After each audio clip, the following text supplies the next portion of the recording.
Good morning dear students, Vinayak education group app पर आपका स्वागत है। तो सिंचाई की विधियों के बारे में हम डिस्कस कर रहे थे, जिसमें से हमने सिंचाई की पहली विधि के बारे में पढ़ लिया था, चौकेबार या द्रोणी सिंचाई विधि, जिसको हम चेक बेसिन इरिगेशन मेथड भी बोलते हैं इंग्लिश में। ठीक है, तो इसमें मैंने आपको बताया था कि इस विधि में क्या करते हैं, संपूर्ण खेत को छोटी छोटी जो भी एक नाप होता है उसके अकॉर्डिंग वर्गाकार या आयताकार क्यारियों में विभाजित कर लिया जाता है और प्रत्येक क्यारी में पानी पहुंचाने के लिए सिंचाई नालियों का निर्माण किया जाता है और प्रत्येक चौकेबार में आवश्यकता अनुसार पानी भरा जाता है। ठीक है, और इसके लाभ के बारे में पढ़ा था हमने कि जैसे कि अनियंत्रित आप्लावन विधि की अपेक्षा इससे अधिक जल उपयोग दक्षता प्राप्त की जा सकती है। ठीक है, और ये एक सरल विधि है। ठीक है, इसके अलावा और देखा था हमने कि इसमें अपवाह और अंतःस्त्रवण जैसी समस्याओं का सामना नहीं करना पड़ता है। ठीक है, फिर हमने इसकी सीमाएं देखी थी। एक तो पहली कि जो खेत में पानी के प्रवाह हेतु जो नालियाँ बनाई जाती है, उन नालियों के निर्माण में खेत का एक बड़ा भाग मतलब काम आ जाता है, बुआई के काम नहीं आ पाता। ठीक है, और दूसरा जो इसकी सीमा है वो है निराई गुड़ाई और मशीनों के उपयोग में व्यवधान उत्पन्न होता है या समस्या उत्पन्न होती है। ठीक है, तो ये मुख्य बातें मैंने रिपीट की। अब आज हम सिंचाई की दूसरी विधि पढ़ेंगे, जिसका नाम है बॉर्डर पट्टी सिंचाई विधि। सेकंड नंबर की जो विधि है बच्चों को क्या है, बॉर्डर पट्टी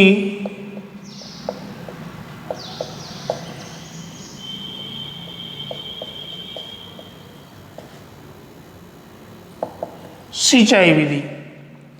ठीक है, तो देखो इस विधि में खेत में डाल की दिशा में लंबी समानांतर पट्टियां बनाई जाती है और प्रत्येक पट्टी में आवश्यकता अनुसार पानी दिया जाता है। ठीक है, तो पहला पॉइंट लिखेंगे इस विधि के बारे में कि इस विधि में खेत के डाल की दिशा में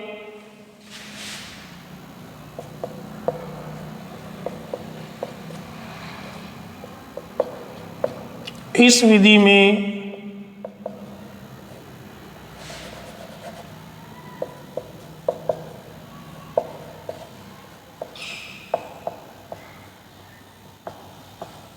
खेत की डाल की दिशा में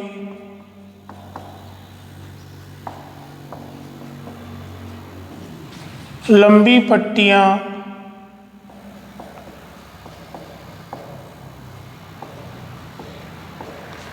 समानांतर रूप में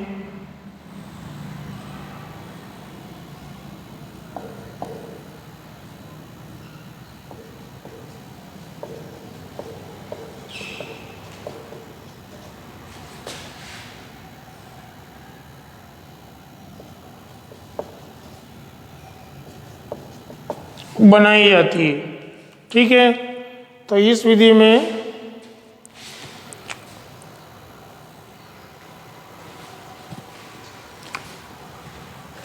यहाँ दिखाई नहीं दे रहा होगा आपको, इसको आगे ले लेता हूँ मैं।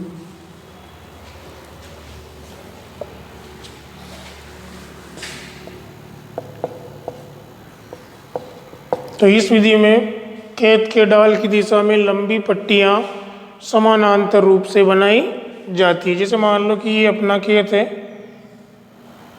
अब जैसे डाल इसका इधर है इस दिशा में, तो ऐसी लंबी पट्टियां समानांतर रूप से बनाई जाती है और प्रत्येक पट्टी में पानी छोड़ा जाता है।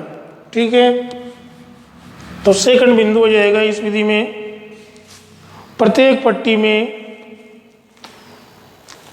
ऊपर की ओर से पानी छोड़ा जाता है।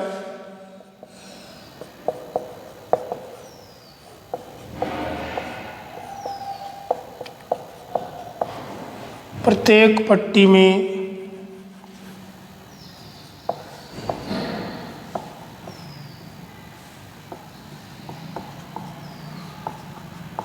ऊपर की ओर से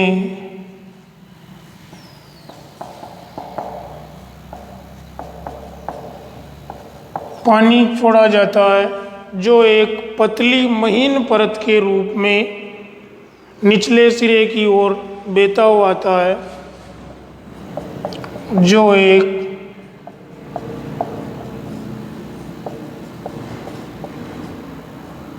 पतली महीन परत के रूप में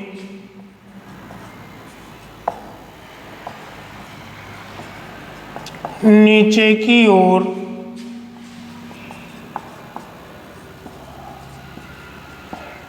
बहता हुआ आता है। तो ये दो बिंदु हो गए इसके बारे में। पहला तो कि इस विधि में खेत की डाल की दिशा में लंबी पट्टियां समानांतर रूप से बनाई जाती है और जो प्रत्येक पट्टी है उसमें ऊपर की ओर से पानी छोड़ा जाता है, ठीक है, जो एक पतली महीन परत के रूप में बहता हुआ नीचे की ओर आता है। नेक्स्ट पॉइंट है प्रत्येक पट्टी की लंबाई चौड़ाई। देखो जो लंबाई चौड़ाई है वो किसके अकॉर्डिंग रखी जाती है। एक तो उसका ढलान क्या है, ज़्यादा है या कम है, ठीक है, और जो पानी की मात्रा है, ढलान प्रतिशत, जलवायु, वो भूमि की बनावट के अनुसार होती है। तो प्रत्येक पट्टी की लंबाई चौड़ाई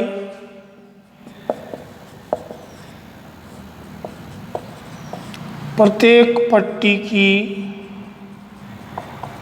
लंबाई चौड़ाई जल बहाव कोमा ढलान प्रतिशत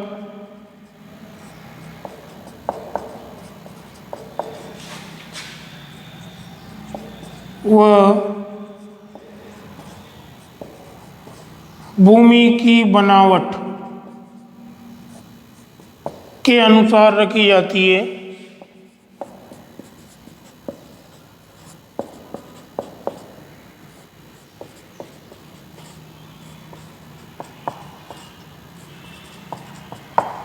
ठीक है, और जो लास्ट विधि है, लास्ट पॉइंट है इस विधि के बारे में कि ये विधि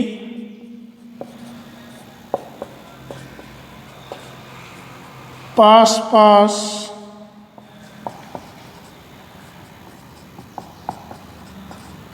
बोई जाने वाली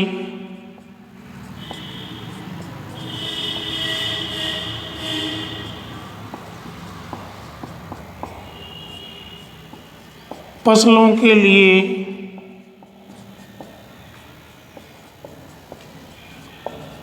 उपयुक्त मानी जाती है।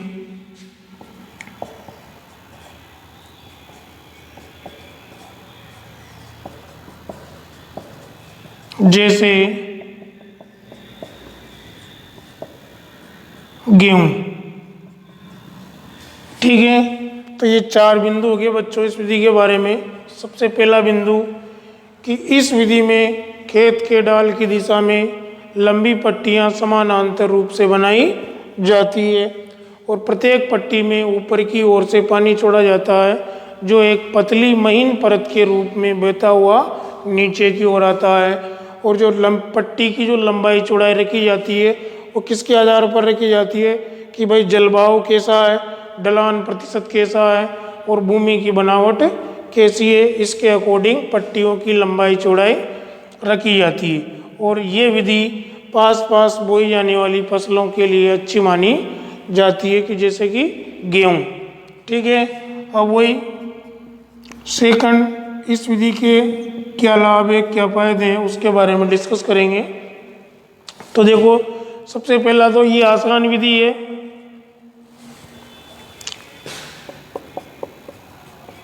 यह आसान विधि है।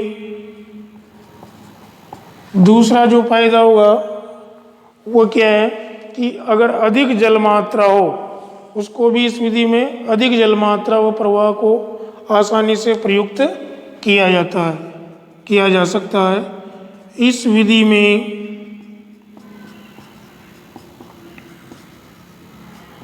अधिक जल मात्रा व जल बहाव को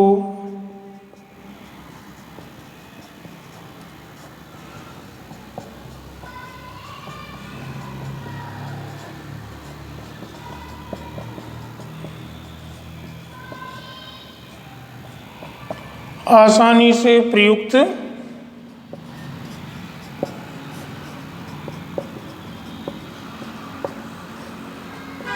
किया जा सकता है। ये दूसरा लाभ हो गया। और निराई गुड़ाई व मशीनों के प्रयोग में सुगमता आसानी रहती है। जैसे कि अपन ने पहली विधि पढ़ी थी चौकेबार या द्रोणिच्चाई विधि, वहाँ पर जो नालियों का निर्माण किया जाता था उनकी वजह से मशीनों के उपयोग में और निराई गुड़ाई करने में समस्या आती थी। इस विधि में ये समस्या नहीं है, तो निराई गुड़ाई व मशीनों के उपयोग में आसानी रहती है। तीसरा लाभ ये हो जाएगा, निराई गुड़ाई व मशीनों के उपयोग में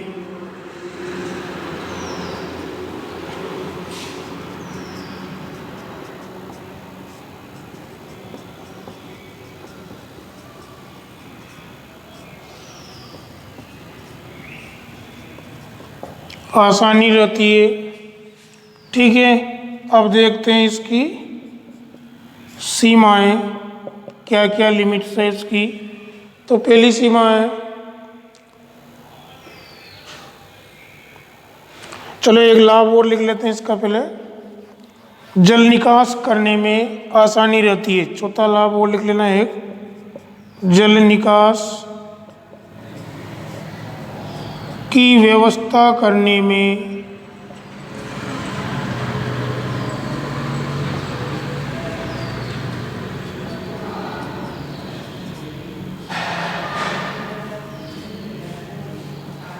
आसानी रहती है। ठीक है, अब देखते हैं इसकी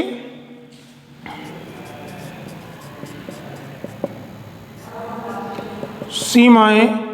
तो पहली सीमा है इसकी, उबड़ खाबड़ स्थलाकृति की भूमि में यह विधि, इस विधि को अपनाना संभव नहीं है। उबड़ खाबड़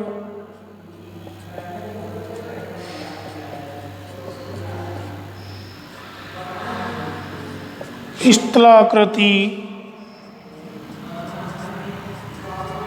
की भूमि में इस विधि को अपनाना संभव नहीं है।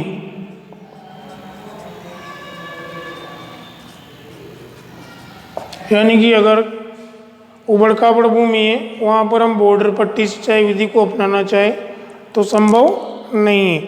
ठीक है,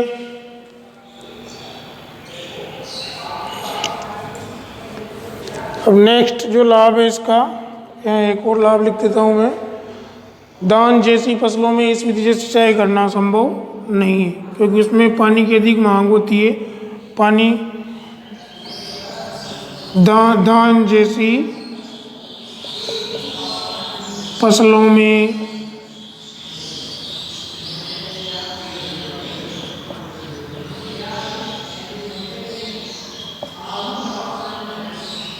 इस विधि को अपनाना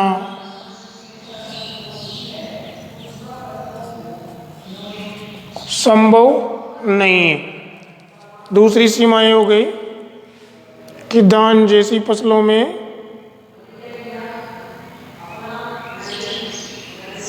इस विधि को अपनाना संभव नहीं है। बाकी दो लाभ ऊपर लिखेंगे अपन, तो एक बार रिपीट कर देता हूँ। बॉर्डर पट्टी सिंचाई विधि क्या होती है, तो सिंपल है कि इस विधि में खेत के डाल की दिशा में लंबी पट्टियाँ समानांतर रूप से बनाई जाती है। दूसरी चीज़, जो पट्टी की लंबाई चौड़ाई रखी जाती है वो किसके अनुसार रखी जाती है, जलवायु, ढलान प्रतिशत क्या है, भूमि की बनावट कैसी है, अर्थात जो भूमि है वो रेतीली है, दोमट है कैसी है उसके अकॉर्डिंग लंबाई चौड़ाई रखी जाती है। और इस विधि में प्रत्येक पट्टी में पानी ऊपर की ओर से छोड़ा जाता है जो एक पतली महीन परत के रूप में बता हुआ नीचे की ओर आता है। और ये विधि पास पास बोई जाने वाली फसलों के लिए उपयुक्त मानी जाती है। ठीक है, फायदे क्या क्या है कि आसान विधि है और इस विधि में अधिक जल मात्रा व जलवायु को भी आसानी से प्रयुक्त किया जा सकता है। निराई गुड़ाई और मशीनों के उपयोग में आसानी रहती है। और चौथा जो लाभ है, इस विधि को अपनाकर जल निकास की व्यवस्था करना आसान रहता है। सीमाएं, उबड़ खाबड़ स्थलाकृति की भूमि में इस विधि को अपनाना संभव नहीं है। दूसरी लिमिट है, धान जैसी फसलों में इस विधि को अपनाना संभव नहीं है। अब नेक्स्ट सीमा जो यहाँ लिखेंगे ऊपर से, अब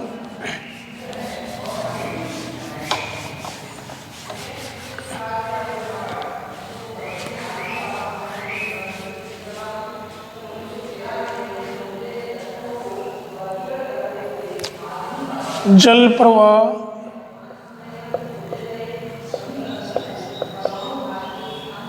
कम होने पर जल प्रवाह व जल मात्रा दोनों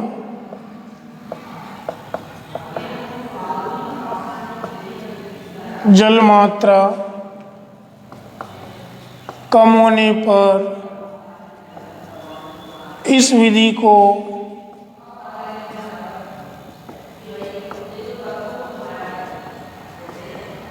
अपनाना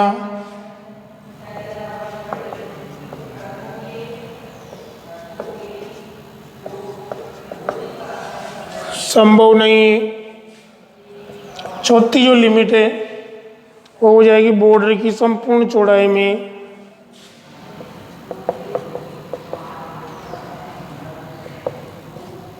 बॉर्डर की संपूर्ण चौड़ाई में एक समान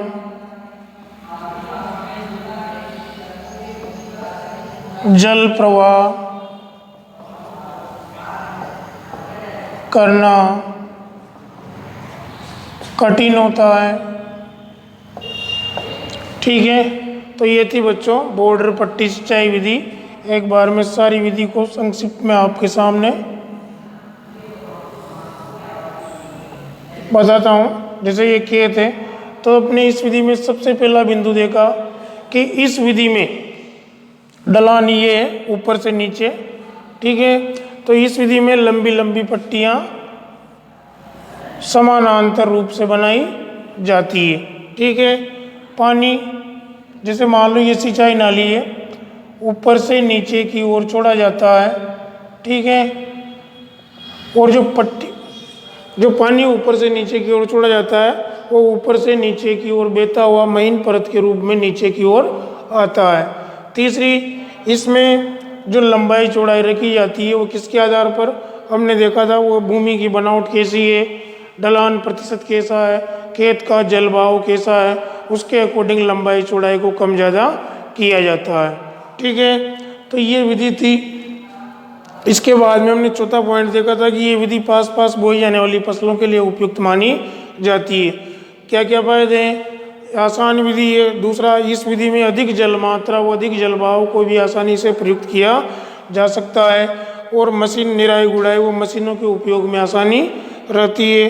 ठीक है, और इस विधि में जल निकास की व्यवस्था करना भी आसान रहता है। सीमाएं क्या क्या है? अगर भूमि उबड़ खाबड़ है, ठीक है, तो वहाँ पर इस विधि को नहीं अपना सकते। और धान जैसी फसलों में इस विधि को अपनाना संभव नहीं है। जैसा कि आप जानते हो कि धान जैसी फसलों में पानी का भरा रहना आवश्यक होता है। अधिक जल मांग वाली फसलों में इस विधि को हम नहीं अपना सकते। ठीक है, जल प्रवाह व जल मात्रा अगर कम है तब भी हम इस विधि को नहीं अपना सकते। ठीक है, और बॉर्डर की संपूर्ण चौड़ाई से मान लो ये पट्टी है, जरूरी नहीं है कि भाई इसमें सारी पट्टी में एक समान जल का वितरण हो, तो बॉर्डर की संपूर्ण चौड़ाई में एक समान जल प्रवाह करना कठिन होता है। ठीक है, अब जो नेक्स्ट विधि है वो है ऊढ़ सिंचाई विधि। तीसरी विधि का नाम है बच्चों ऊढ़ सिंचाई विधि। तो देखते हैं कूड़ सिंचाई विधि।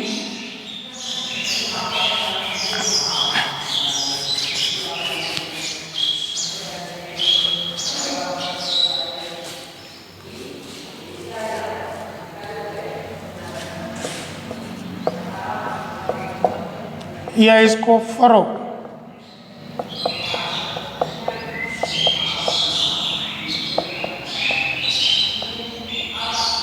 सिंचाई विधि। तो पहला बिंदु है इसके बारे में, ये विधि पंक्तियों में बोई जाने वाली फसलों, ये विधि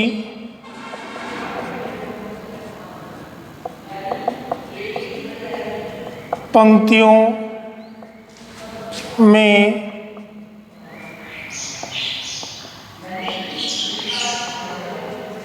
बोई जाने वाली फसलों जैसे ज्वार, मक्का,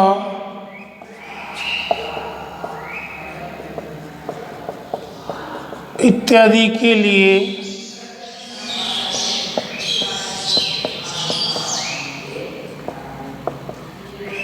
उपयोगी मानी जाती है। तो कूड़ सिंचाई विधि के बारे में पहला बिंदु यह है कि ये विधि पंक्तियों में बोई जाने वाली फसलों जैसे कि ज्वार, मक्का आदि के लिए उपयोगी मानी जाती है। नेक्स्ट बिंदु है अधिक डाल वाले क्षेत्रों में, या ऐसे लिखते हैं अपन, कूड़ का निर्माण या कूड़ों का निर्माण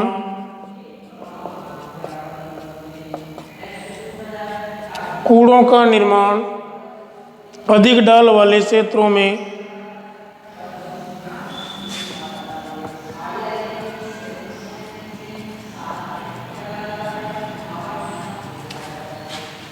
अधिक डाल वाले क्षेत्रों में डाल के आड़ी दिशा में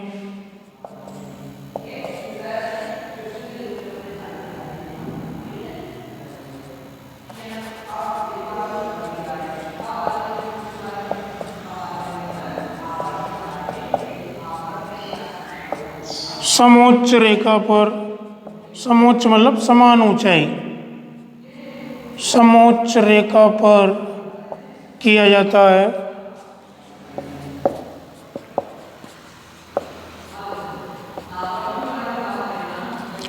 यानी जो कूड़ बनाए जाते हैं वह डाल की आड़ी दिशा में, डाल ऐसे हैं तो कूड़ का निर्माण कैसे होगा, ऐसे, ठीक है।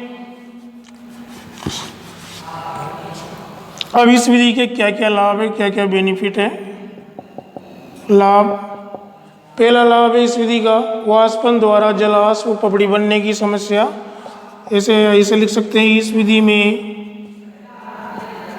वाष्पन द्वारा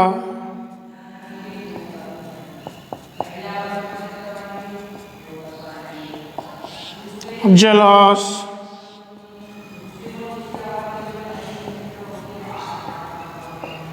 वो पपड़ी बनने की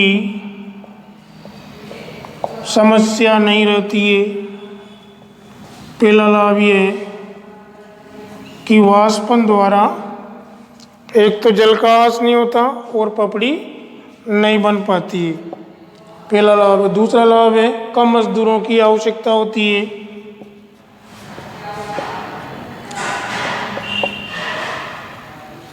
कम मजदूरों की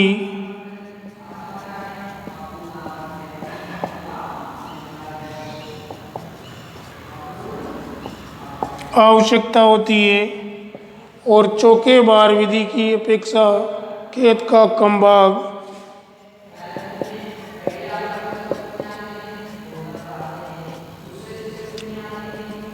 चौकेबार विधि की अपेक्षा खेत का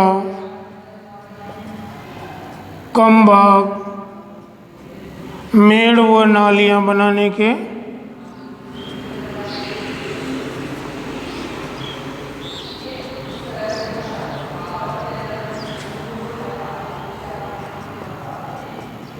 काम आता है। अर्थात इस विधि में देखो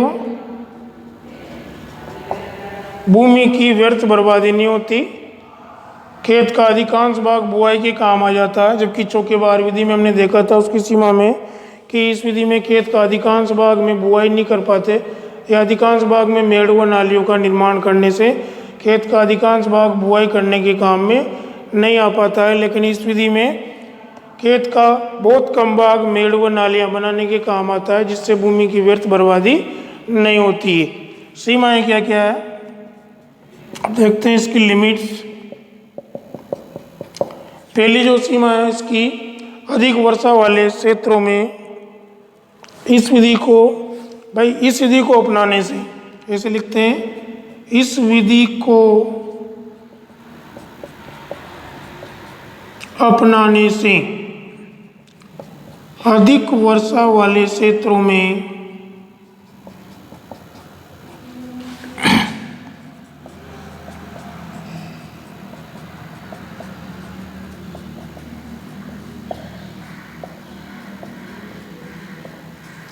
मृदा अपरदन की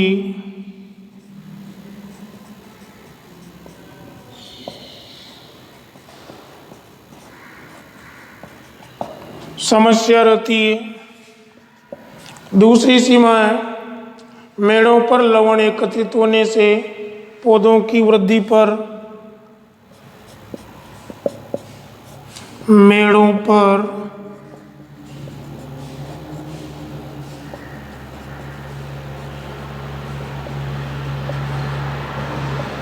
लवण एकत्रित होने से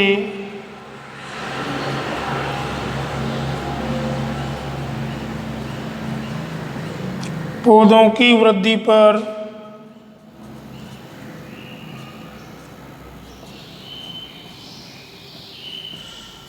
प्रतिकूल प्रभाव पड़ता है। ठीक है, और ये विधि बलुई मृदा है तो उपयुक्त नहीं है। तीसरी यहाँ लिखते हैं, ये विधि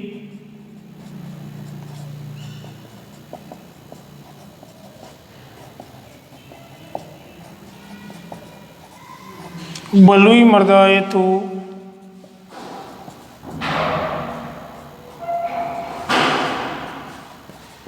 उपयुक्त नहीं है। तीसरी लिमिट से हो जाएगी।